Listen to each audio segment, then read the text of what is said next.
أستغفره ونؤمن به ونتوكل عليه ونعوذ بالله من شرور أنفسنا ومن سيئات أعمالنا من يهده الله فلا مضل له ومن يضلله فلا هادي له ونشهد أن سيدنا وسندنا وحبيبنا وكبيبنا ومرشدنا ومولانا محمدا عبده ورسوله أما بعد فقد قال الله تعالى في كلامه المجيد وفي فرقانه الحميد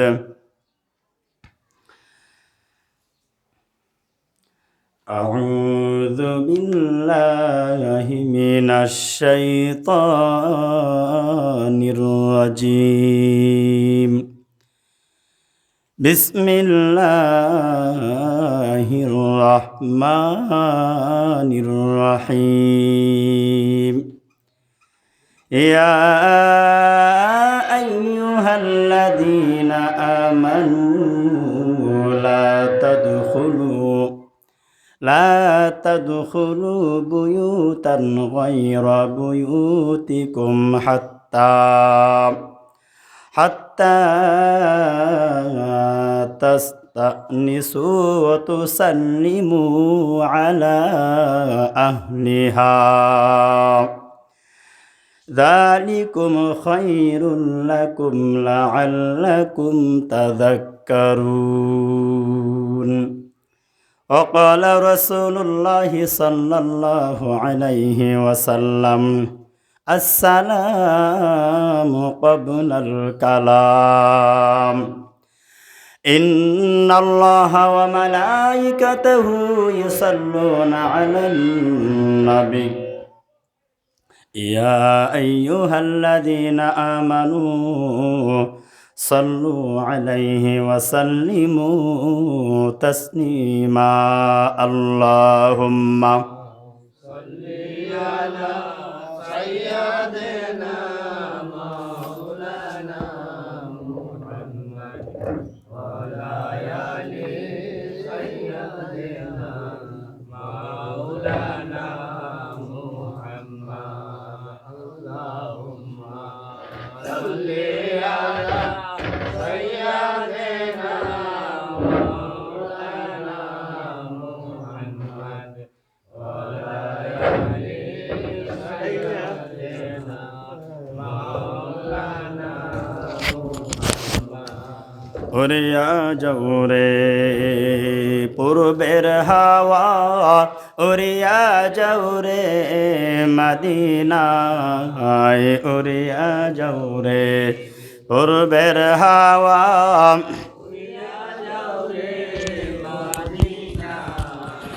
আমরার সালাম পৌঁছায় দিও আমরার সালাম পৌঁছায় দিও রাসূলুল্লাহর পাক রওজায় আল্লাহুম্মা সাল্লি আলা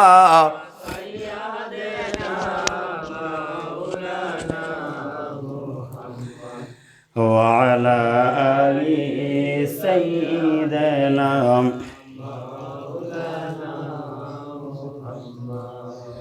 بلغ العلا بكماله كشف الدجى بجماله حسنت جميع خصاله صلوا عليه وعليه الحمد لله আল্লাহ রাব্বুল আলামিনের দরবারে অসংখ্য গণিত শুকর আদায় করছি, যিনি আমাদেরকে আল্লাহর হুকুম জুমার নামাজ পড়ার জন্য আল্লাহর ঘর মসজিদে আসার এবং বসা তৌফিক দিয়েছেন। এত গরমের মধ্যে আল্লাহ তাআলা আমাদেরকে যে ধৈর্য ধারণ করে আল্লাহর হুকুম পালন করার জন্য আল্লাহর ঘর মসজিদে আসতে পেরেছি, সেজন্য পাক রব্বুল আলামিনের দরবারে অন্তঃস্থল থেকে মহব্বতের সহিত একবার কালিমাতুশ শুকর আদায় করে সকলে একবার বলি আলহামদুলিল্লাহ। গরম একটু বেশি লাগতেছে না?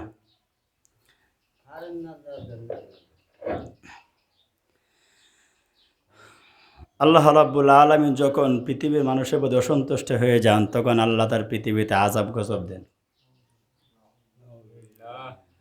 আল্লাহ যখন অসন্তুষ্ট হয়ে যান, তো মানুষদেরকে আল্লাহ তাআলা কষ্ট দেন। এটাই স্বাভাবিক। কেউ যদি কারো প্রতি অসন্তুষ্ট থাকে, তখন তার দিকে সে ফিরিয়ে তাকায় না। কেউ কারো প্রতি অসন্তুষ্ট বেজার থাকলে সে তার দিকে ফিরেই তাকায় না। এটাই তো সত্য। আল্লাহ রাব্বুল আলামিনও রহমতের দৃষ্টি যদি ফিরায় নেন, তাহলে আযাবের দৃষ্টি পড়ে। আল্লাহ রাব্বুল আলামিনের কাছে তখন যখন পৃথিবীতে আযাব মহামারী সৃষ্টি, আল্লাহর কাছে পানা চাইতে হয়, দোয়া করতে হয়, আল্লাহ আমাদেরকে মাফ করে দাও। তাই হাদিস শরীফের মধ্যে আল্লাহ রাসূলের আমল থেকে একটা আমল পাওয়া যায়। বৃষ্টির জন্য নামাজ আছে, ইস্তিসকা বলা হয়। সুবহানাল্লাহ পড়ে। বৃষ্টির জন্য আলাদা নামাজ আছে, সে নামাজ তিনি পড়তেন। মুসা আলাইহিস সালামের জামানায় হঠাৎ বৃষ্টি বন্ধ হয়ে গেছে আসমান থেকে বৃষ্টি বন্ধ হয়ে যাওয়ার পরে মুসা আলাইহিস সালামের কওমের লোকেরা বলল, হে মুসা পয়গম্বর, বৃষ্টি বন্ধ হয়ে গেছে, নীল নদের জ্বর আসা বন্ধ হয়ে গেছে, এখন আমরা যে জমি করব, ক্ষেতের মধ্যে পানি দিব, পানি দেওয়ার মতো তো পানি সমুদ্রের মধ্যে নাই, নীল নদের মধ্যে, ফোরাত নদীর মধ্যে পানি নাই, আমরা পানি কিভাবে দিব? বৃষ্টি বন্ধ হয়ে গেছে, আমাদেরও কষ্ট হচ্ছে এবং জীব জানোয়ারেরও কষ্ট হচ্ছে। তাই আপনি আল্লাহর দরবারে দোয়া করুন, আল্লাহ তাআলা যেন আমাদেরকে বৃষ্টির ব্যবস্থা করে দেন। আল্লাহ আমাদের প্রতি রাজি খুশি হন, বৃষ্টির ব্যবস্থা করে দিয়ে যেন আমাদেরকে তিনি শান্ত করেন। মুসা আলাইহিস সালাম তাদের আবেদন তিনি রাখলেন, রেখে বললেন, ঠিক আছে, আগামীকাল তোমাদেরকে নিয়ে কোল আকাশের নিচে বৃষ্টির নামাজ পড়া হবে এবং বৃষ্টির জন্য আল্লাহর দরবারে দোয়াও করা হবে। তিনি তাই করলেন। কিন্তু লক্ষ্য করুন, বৃষ্টির নামাজ পড়লেন, দোয়াও করলেন, দোয়া করার পরে বৃষ্টি আসবে দূরের কথা, রৌদ্র আরো বেশি উঠছে। কি বেশি উঠছে? রৌদ্র আরো বেশি উঠছে, কড়া রৌদ্র উঠছে। নবীর দোয়া কবুল হওয়া কথা না? নবীর দোয়া কবুল হওয়ার কথা কিনা? নবীরা কোনো গুনাহ করছে নাকি? যে ব্যক্তি গুনাহ করে না, ওই ব্যক্তি দোয়া কিন্তু ডাইরেক্ট কবুল হয়ে গেল। সুবহানাল্লাহ। শুধু নবীদের বেলায় নয়, উম্মতের মধ্যেও যদি কেউ আল্লাহর ওলি থাকে, খাস পেয়ারা বান্দা থাকে, তাদের দোয়াও ডাইরেক্ট কবুল হয়ে যায়। কিন্তু লক্ষ্য করে দেখুন, মুসা আলাইহিস সালাম বৃষ্টির নামাজ পড়লেন, আকাশের নিচে নামাজ পড়লেন, কোন মসজিদের মধ্যে নয়, মাঠের মধ্যে নামাজ পড়লেন। বৃষ্টির জন্য এইভাবে হাত উত্তোলন করলেন, দোয়া করলেন। বৃষ্টির জন্য দোয়া করার সুন্নত নিয়ম হলো এইভাবে হাত ওঠানো। নামাজের পর আমরা দোয়া করে কিন্তু এইভাবে, ঠিক না বেঠিক? বৃষ্টির জন্য এইভাবে হাত উঠে দোয়া করা, হাতের পিঠ আকাশের দিকে উঠে রাখা, হাতের পিঠ এইভাবে দিয়ে দোয়া করা। মুসা আলাইহিস সালাম দোয়া করলেন, কিন্তু বৃষ্টি না এসে আরো রৌদ্র উঠলেন কড়া করে। মুসা পয়গম্বর আল্লাহর দরবারে জানতে চাইলেন, প্রভু, বৃষ্টির জন্য দোয়া করলাম, বৃষ্টি না দিয়ে রৌদ্র আবার বাড়ায় দিলা কেন? মুসা নবী আরজ করলেন, বৃষ্টির জন্য দোয়া করলাম, বৃষ্টি না দিয়ে রৌদ্র আরো বাড়ায় দিলা কেন? আল্লাহ বললেন, কারণ তো অবশ্যই আছে। সুবহানাল্লাহ। আল্লাহ বললেন, ও মুসা, কারণ তো অবশ্যই আছে। সে কারণটা জানার জন্যই তাই মুসা প্রশ্ন করলাম, কারণটা একটু মেহেরবানি করে বলুন, কিসের জন্য বৃষ্টি না দিয়ে রৌদ্র বাড়ায় দিলেন? সূর্যের তাপটা আরো বেড়ে গেল দেখা যাচ্ছে। তখন মুসা পয়গম্বর যখন আবেদন করলেন, আল্লাহ বললেন, আমি বৃষ্টি উঠাইনি তখনই যখন জমিনের মধ্যে নাফরমানি বেশি হয়, এই জন্য বৃষ্টি উঠায় নেই। আর ওই মজলিসের দোয়াকে আমি আল্লাহ কবুল করি না, যে মজলিসের মধ্যে সবচেয়ে বড় গুনাহগার কেউ থাকে। তখন বললেন, তাহলে বিষয়টা কি? তখন আল্লাহ বললেন, তুমি যে লোকদেরকে নিয়ে, তোমার বান্দা উম্মতদেরকে নিয়ে দোয়া করতেছো, এই উম্মতের মধ্যে, এই মজলিসের মধ্যে এমন একটা তোমার উম্মত আছে যে 40 বছর পর্যন্ত আমি আল্লাহকে একটা সাজদাও পর্যন্ত করে নাই। কত বছর? একটা সাজদাও করে নাই পশ্চিম দিকে ফিরে, একটা সাজদাও আমি আল্লাহকে করে। তো মুসা আলাইহিস সালাম বললেন তাহলে কিভাবে কি করাম? তখন আল্লাহ বললেন ওই নাফরমানি মজলিসের মধ্যে থাকলে দোয়া আজকে কবুল হবে না। এই নাফরমানি মজলিসের মধ্যে থাকলে দোয়া কবুল হবে না। মুসা নবী যখন এই কথা শুনলেন চিন্তায় পড়ে গেলেন তেমন কিভাবে কি করা। মুসা আলাইহিস সালাম তখন একটা পাহাড়ের ঠেলার মধ্যে উঠে দাঁড়ালেন। ঠেলার মধ্যে উঠে দাঁড়িয়ে সকলকে লক্ষ্য করে বললেন, ও আমার উম্মতেরা, একটা কথা খান করে তোমরা সকলে শোনো। সকলকে সম্বোধন করে বলছি, আমার এই কওমের মধ্যে, আমার এই মজলিসের মধ্যে, আমার উম্মতের মধ্যে আজকে যারা দোয়ার জন্য এসেছো, বৃষ্টির জন্য আজকে নামাজ পড়েছো, দোয়াও করেছো, আমার এই মজলিসের মধ্যে উম্মতের মধ্যে এমন একজন বান্দা আছো, এমন একজন ব্যক্তি আছো যে 40 বছর পর্যন্ত আল্লাহর নাফরমানি করে এসেছো, আল্লাহর নাফরমানি করেছো, গুনাহ করে এসেছো, আল্লাহকে সিজদা করো নাই। এমন নাফরমান যে আছো, এমন গুনাহগার যে আছো, আমি নির্দেশ দিচ্ছি, হুকুম দিচ্ছি, অল্প সময়ের মধ্যে আমাদের মজলিস থেকে তুমি বের হয়ে যাও, মজলিস থেকে বের হয়ে যাও। এই ঘোষণা মুসা নবী যখন টিলার মধ্যে দাঁড়িয়ে করলে সকলে কথা শুনছে না, শুনছে না, সকলে কানে পৌঁছে নাই। কি বলেন?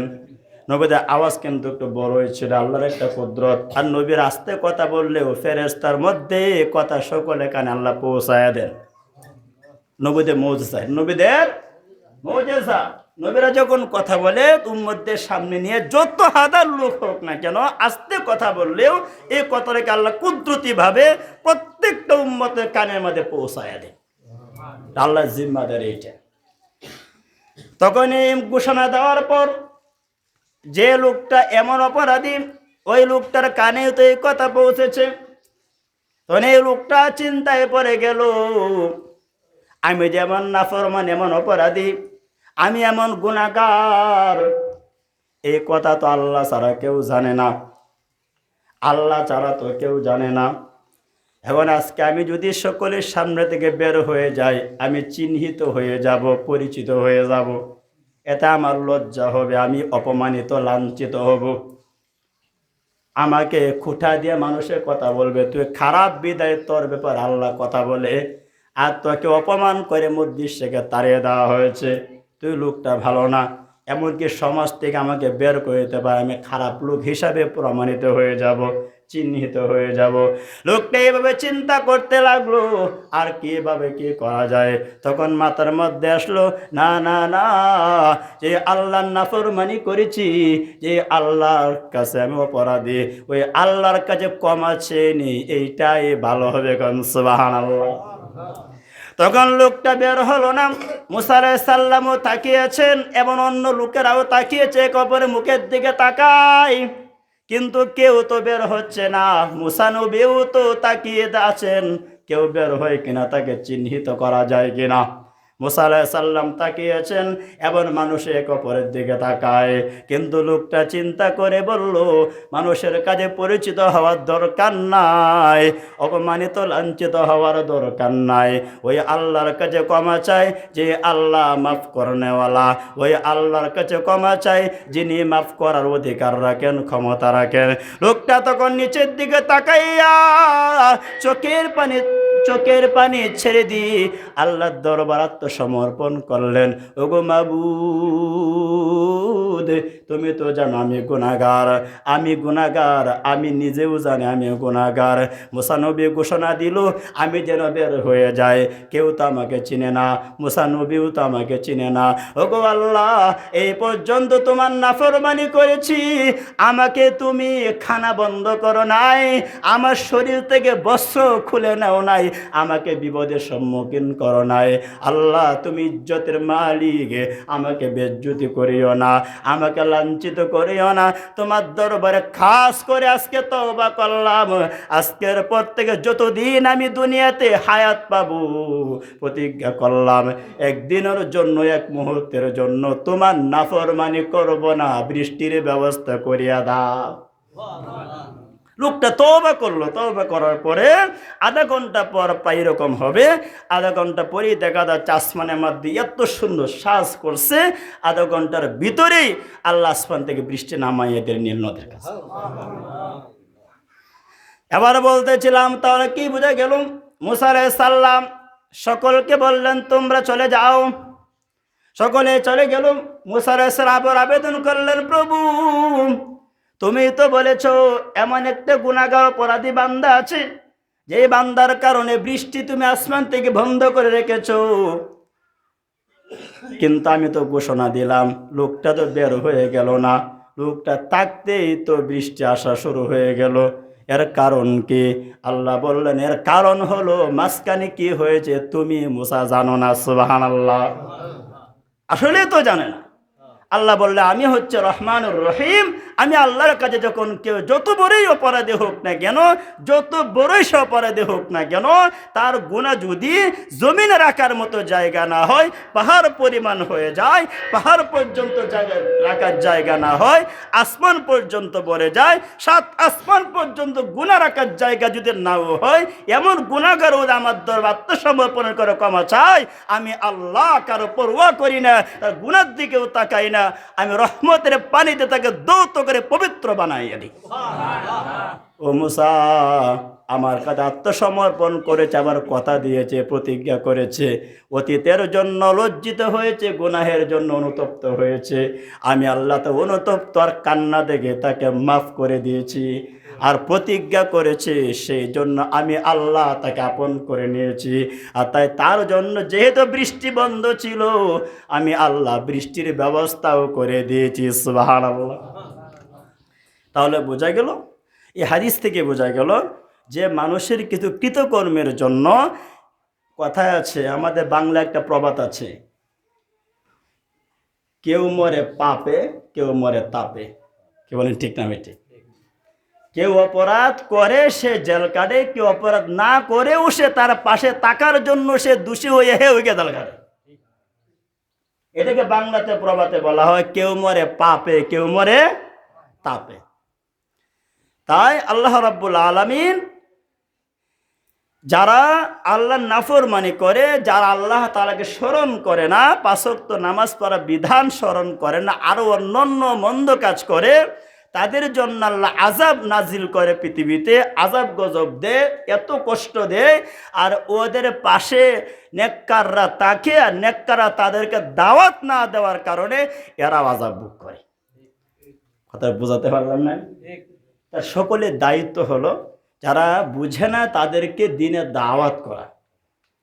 এটা হচ্ছে আল্লাহর হুকুম, ওয়াতাওয়াসাউ বিল হাক্কি ওয়াতাওয়াসাউ বিস সবর। দাওয়াত করা, দাওয়াত যখন করবেন তখন দেখা যাবে আল্লাহ তাআলা আপনার জিম্মাদারি, আপনার দাওয়াতের কারণে আল্লাহ তাআলা ওই ব্যক্তিকে মনটাকে পরিবর্তন করতে পারেন। আর আপনি যে দাওয়াতের মাধ্যমে লোকটা যে পরিবর্তন হয়ে আল্লাহকে স্মরণ করলো, সে যতদিন আল্লাহ তাআলাকে স্মরণ করবে আপনি ততদিন নেকি পেতেই থাকবে। এই জন্য আসুন, আজকে বয়ানের বিষয়বস্তু ছিল সালামের গুরুত্ব ফজিলত। আজকের আলোচনার বিষয়বস্তু সালামের গুরুত্ব ফজিলত। আমরা সালাম দেই না কম, আর কি অপেক্ষা থাকি, ঠিক না? আরেকজন দিবে আমাকে, অপেক্ষা থাকি, যে দে, যে আগে দেয় প্রমাণ হয় সে লোকটা অহংকারী না। সুবহানাল্লাহ পড়ি। সালাম একে অপরকে সবাইকে দিতে হবে।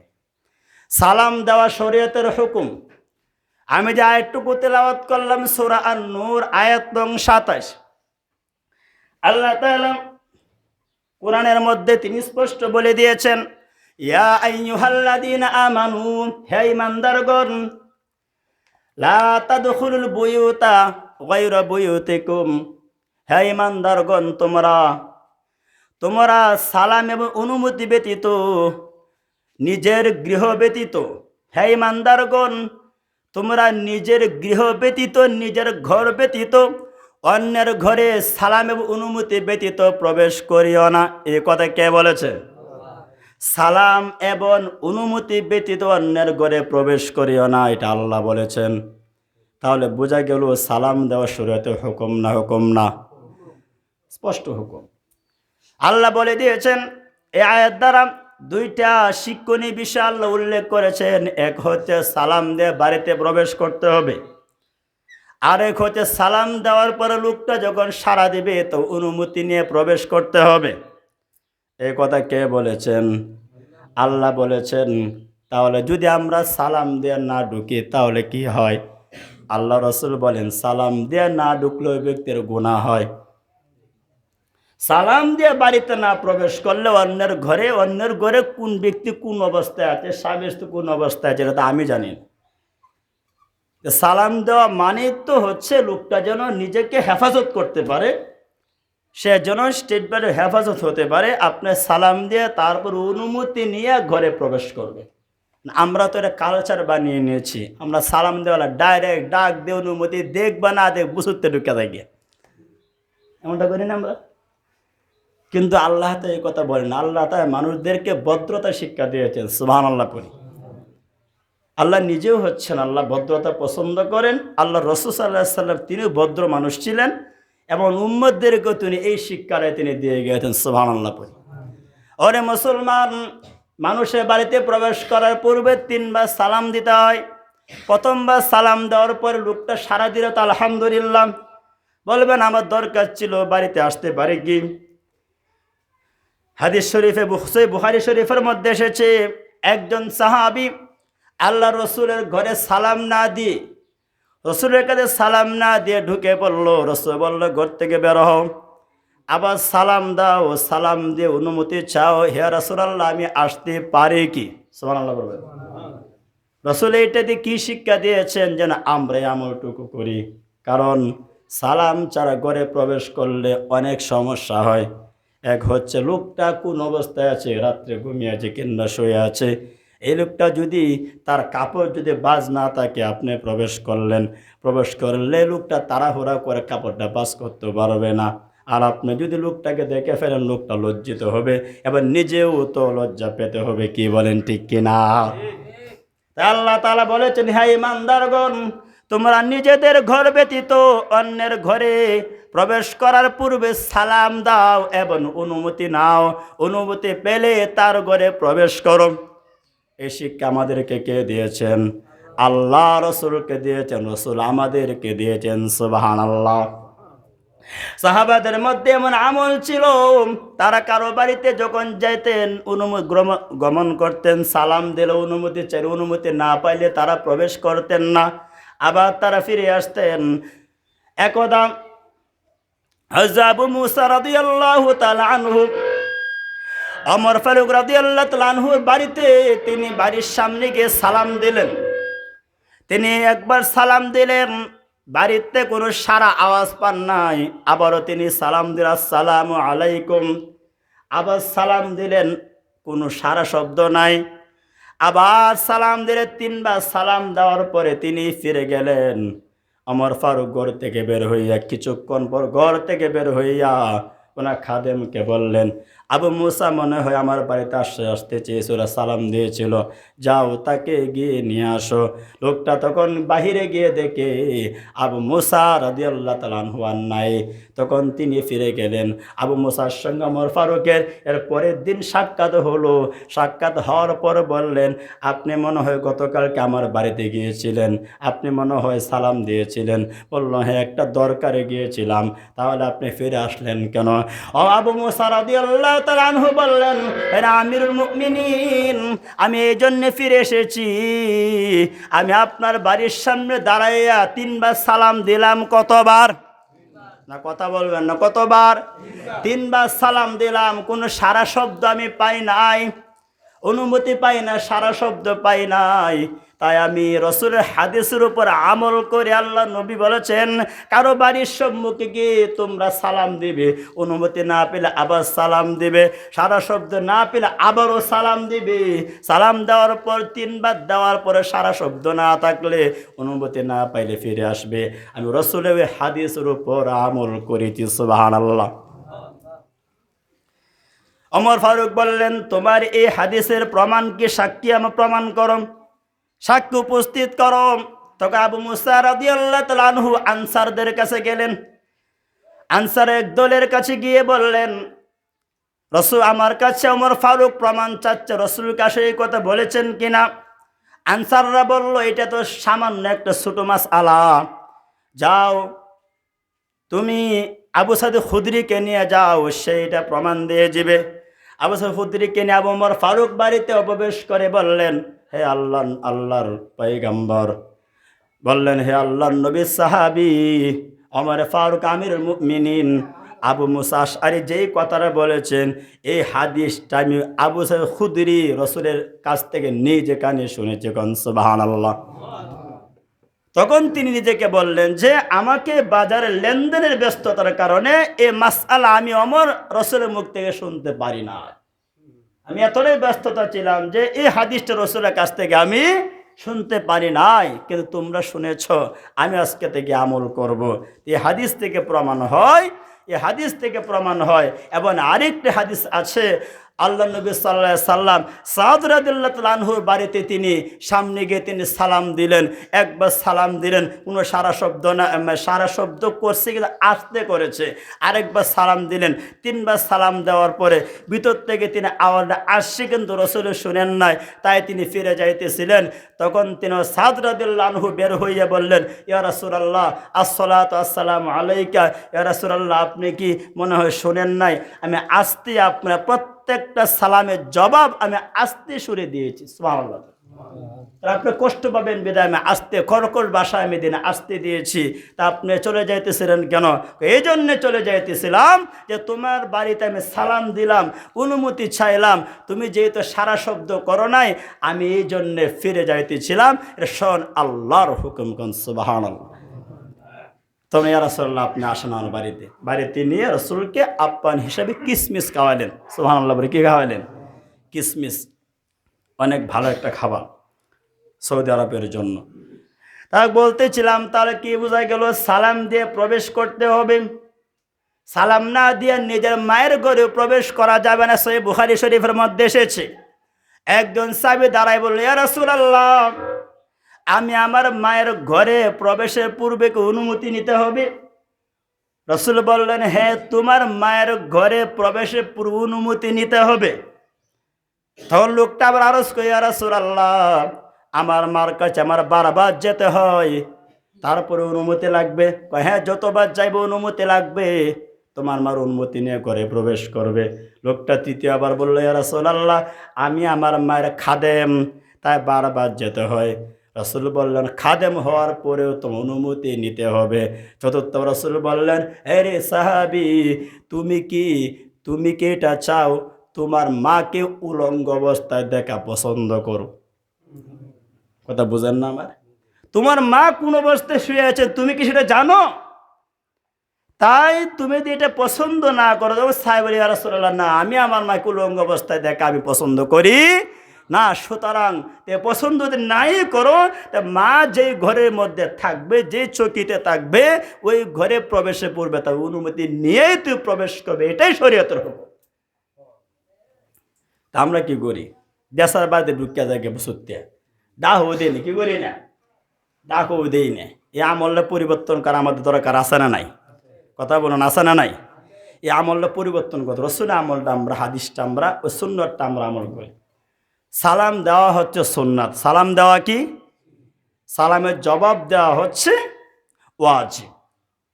সালামের জবাব দেওয়া ওয়াজিব। সালামের জবাব না দিলে কবিরা গুনাহগার হবে। যদি কোনো ব্যক্তি সালামের জবাবটা সালামদাতাকে শুনিয়ে না দেয়, তাহলে তার কবিরা গুনাহ হবে। সালামের জবাবের ক্ষেত্রে আল্লাহ তাআলা সূরা নিসা ৮৬ নং আয়াতের মধ্যে বলেন, যখন তোমাকে কেউ সালাম দিবে তার জবাবে তুমি একটু বাক্য বাড়িয়ে বলবে। সুবহানাল্লাহ। সালামের সূচনা কোত্থেকে শুরু হয়? আদম আলাইহিস সালামকে আল্লাহ জান্নাতে সৃষ্টি করার পরে বললেন, আদম তুমি ফেরেশতাদের সঙ্গে পরিচিত হও, যাও তাদের কাছে গিয়ে তুমি সালাম দাও। আর সালাম দেওয়ার পরে তারা জবাবে কি বলে তুমি মনোযোগ দিয়ে শুনবে। আদম আলাইহিস সালাম তিনি ফেরেশতাদের মজলিসের মধ্যে প্রবেশ করলেন সালাম দিয়ে, আসসালামু আলাইকুম ওয়া রাহমাতুল্লাহ।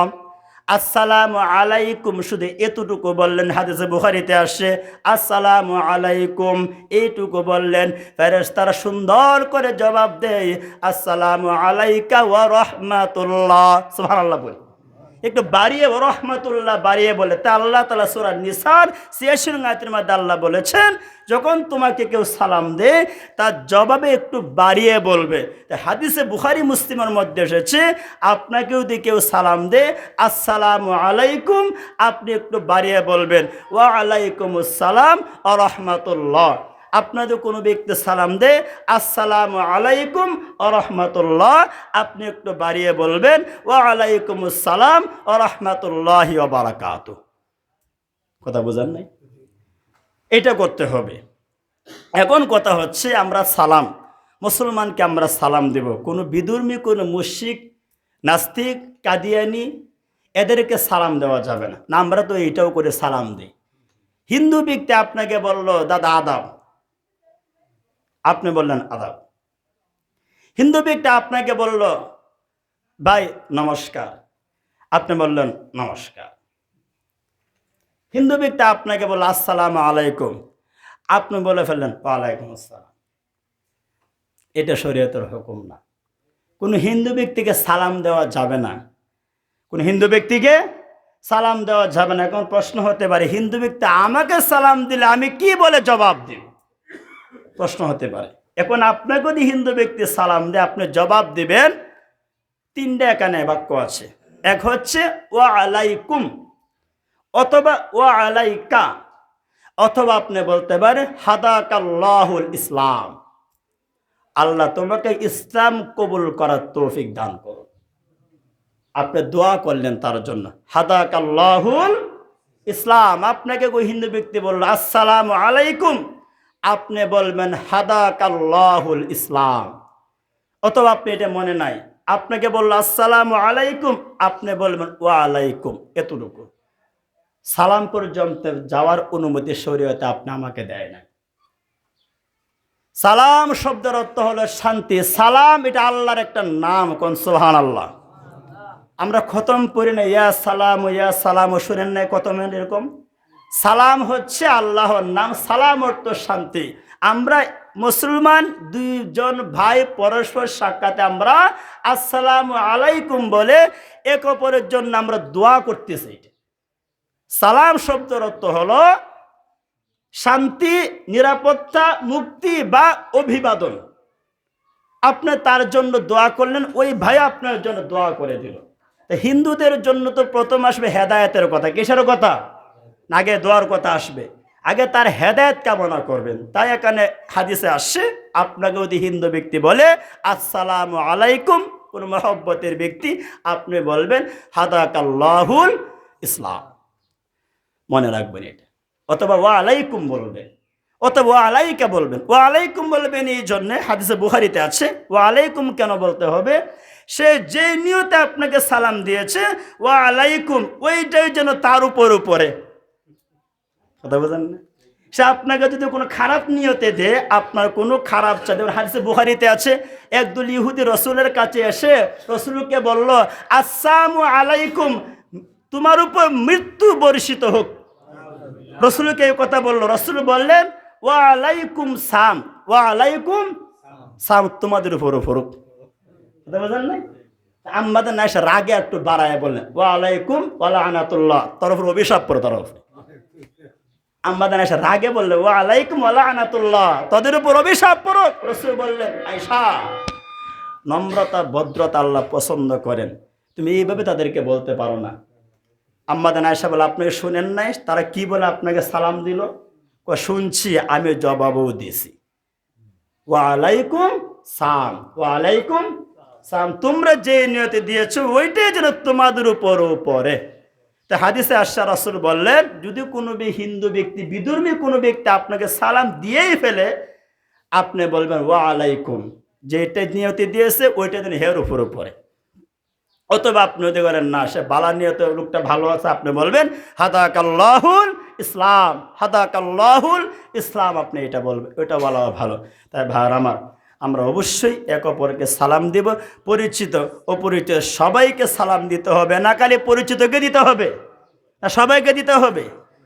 ঘরের মধ্যেও সালাম দেবেন, খালি ঘরে প্রবেশ করলেন আপনি সালাম দিয়ে প্রবেশ করবেন, স্ত্রীকে সালাম দিবেন, সন্তানকে সালাম দিবেন। আপনার সন্তানকে সালাম দিলে আপনার সন্তান আপনাকে সালাম দিবে। যে ঘরের মধ্যে সালামের আদান প্রদান বেশি হবে, আল্লাহ রসুল বলেন ওই ঘরের মধ্যে আল্লাহ রহমত বেশি বর্ষিত হবে। সুবহানাল্লাহ। ঘরের মধ্যে খালি ঘরের মধ্যে প্রবেশ করলে আপনি সালাম দিবেন, আসসালামু আলাইকুম ইয়া আহলাল বাইত। আল বাইত শব্দের অর্থ হলো ঘর। আসসালামু আলাইকুম ইয়া আহলাল বাইত, ও ঘরের বাসিন্দারা তোমাদের উপর আল রহমত বর্ষিত হোক। সুবহানাল্লাহ। তা আমরা কি করব? অবশ্যই আমরা ঘরে প্রবেশের পূর্ব অনুমতি চাইব, একে অপরকে আমরা সালাম দিব। কোনো বিধর্মীকে আমরা আদাব বলে সালাম দিব না, আমরা নমস্কার বলবো না, আমরা এসব বলা শরীয়তে জায়েজ নেই। আপনি পাইছেন, সে যেন বলা বোঝার পূর্বে আপনি বলবেন স্যার কেমন আছেন, ভাই কেমন আছেন, এসব কথা বলে আপনার গুড মর্নিং এসব বলতে পারেন। সালাম সরাসরি দেওয়ার অনুমতি শরীয়তে নাই। কোনো মুসলিমকে আপনি সরাসরি আসসালামু আলাইকুম ওয়া রাহমাতুল্লাহ বলার অনুমতি আপনি আমাকে শরীয়তে দেয় নাই।